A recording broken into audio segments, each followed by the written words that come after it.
Good afternoon, ladies and gentlemen. I am Baltasar E. Palaris Jr., B.Ed 3, your reporter this afternoon. Literature plays an important role in teaching core language skills like reading, writing, listening, and speaking. When using literature, it should be taught in an integrated way. Teachers should teach basic language skills as an integral part. Oral and language use as part of the means of creating both referential and interactional meaning, not merely as an aspect of oral and written production of word, phrases, or sentences. The use of literature as a technique for teaching language skills like reading, writing, speaking, and listening, and for language areas like vocabulary, grammar, and pronunciation. It's very popular within the field. Foreign language learning and teaching. Last meeting, we discussed about literature as a subject matter. There are mainly two kinds of writing based on literature as a subject matter. These are writing on or about literature and writing out of literature. This afternoon, we will focus on writing on or about literature. Writing on or about literature. Writing on or about literature comprises the traditional assignments, written responses to questions, paragraph writing, in-class essays, take-home compositions, in which students analyze the work or in which they speculate on literary devices and its style.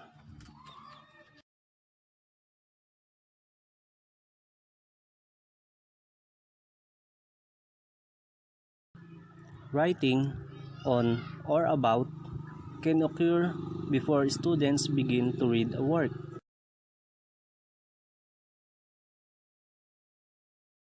The teacher generally discusses its theme or an issue it raises. Students write about it with reference to their own life and experience.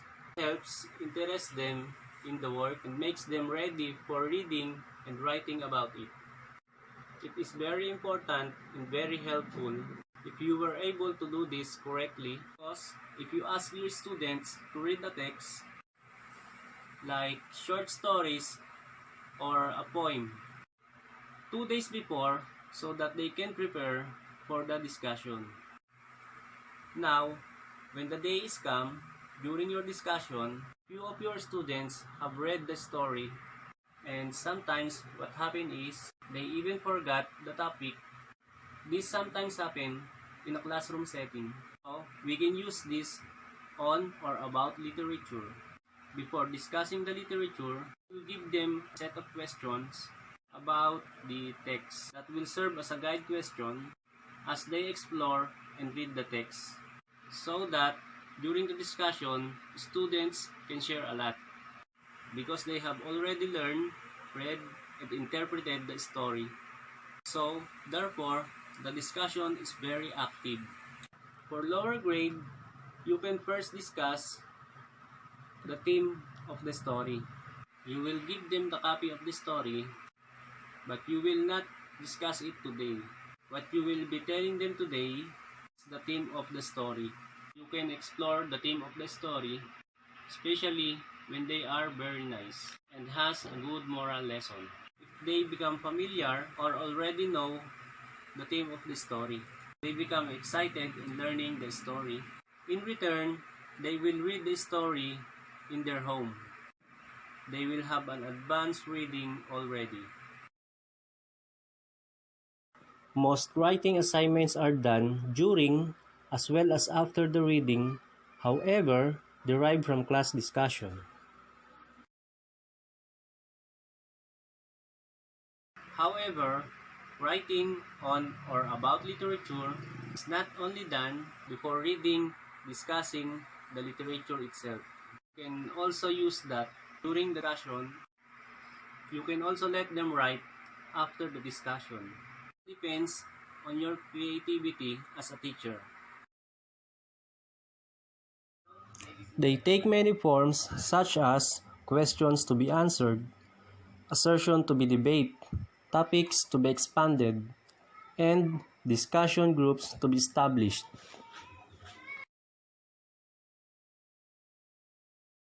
When we are talking about writing on or about literature, these are not only guide questions, but it can also be true essay, like literary essays. And there are some characteristics of literary essay.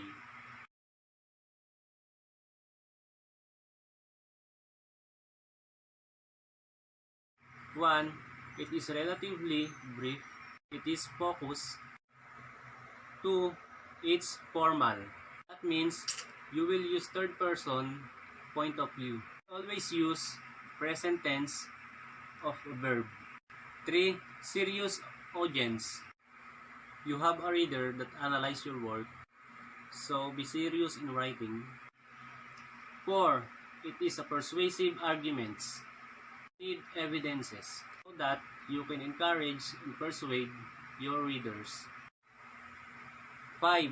It is an exchange of ideas. Thank you very much for tuning in. Hope you gain knowledge about this discussion. Thank you very much and God bless. Writing on or about literature